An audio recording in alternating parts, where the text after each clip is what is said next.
దేవునికి స్తోత్రం. ఈరోజు వాక్య ధ్యానాంశము మత్తయి సువార్త 15వ అధ్యాయం 5వ వచనము. ఆయన ఇంకనూ మాట్లాడుచుండగా, ఇదిగో ప్రకాశమానమైన ఒక మేఘము వారిని కమ్ముకొనెను.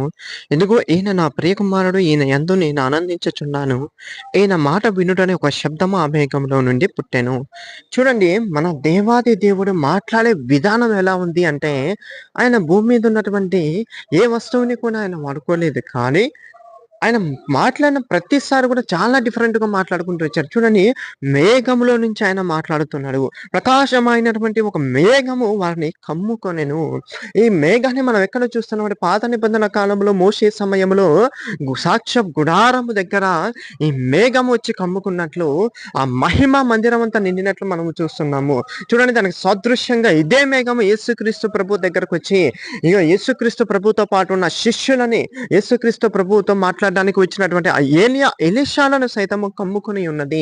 వారు దాన్ని ఒకేసారి చూడగానే ఆ శిష్యులు భయపడ్డారు.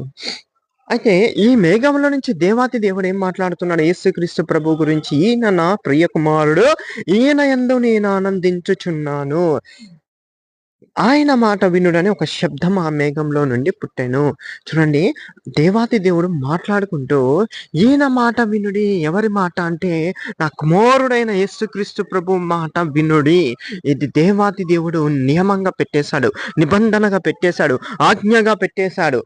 ఇగ మోషే గారు కూడా చెప్తారు ఈయన గురించి, యేసుక్రీస్తు ప్రభు గురించి, మీలో నా వంటి ఒక ప్రవక్త పుట్టును. ఆయన మాట మీరెవరైనను వినవలసినదే. ఆయన మాట వినాలని చెప్పేశాడు. మోషే ద్వారా చెప్పిన మాటని ఈరోజు దేవాతి దేవుడు డైరెక్ట్‌గా అదే మోషే ముందు యేసుక్రీస్తు ప్రభు గురించి సాక్ష్యం ఇస్తున్నాడు. అయితే ఇక్కడ ఇంకొక అద్భుతం ఏంటంటే, మోషే పరలోకపు తండ్రిని అడిగినప్పుడు, నన్ను నువ్వు సంపూర్ణంగా చూడలేవు, నా వెనుకటి భాగము చూడమని చెప్పి ఆయన కళ్ళు మూసి దాటిపోయిన తర్వాత వెనుక పార్శ్వంలో మోషే చూస్తున్నట్లు మనం అక్కడ పాత నిబంధనలో చూసాము.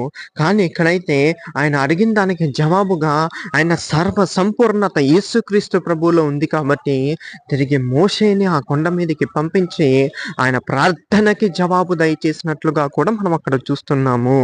కాబట్టి దేవాతి దేవుడి మాట మనం కూడా వినేవారిలాగా ఉండాలి. మనం ఆయన మాట విన్నప్పుడు మనము చెప్పిన విషయాలన్నీ కూడా ఆయన వింటాడు, ఆలోచిస్తాడు, మన పక్షాన నిలబడతాడు. మనము దేవుని పక్షాన ఉంటే దేవుడు మన పక్షాన ఉంటాడు. మనకి విరోధి ఎవరండి? ఈ నరమాత్రులు మననేమి చేయగలరు? అనారోగ్యాలు మననేమి చేయగలవు? ఆర్థిక సమస్యలు మననేమి చేయగలవు? ఏమి చేయలేవు. సమస్తము యేసుక్రీస్తు ప్రభువు మార్చేసి, గొప్ప సాక్ష్యాలుగా మార్చేసి, యేసయ్య నామానికే మహిమ తెచ్చుకొనును కాక.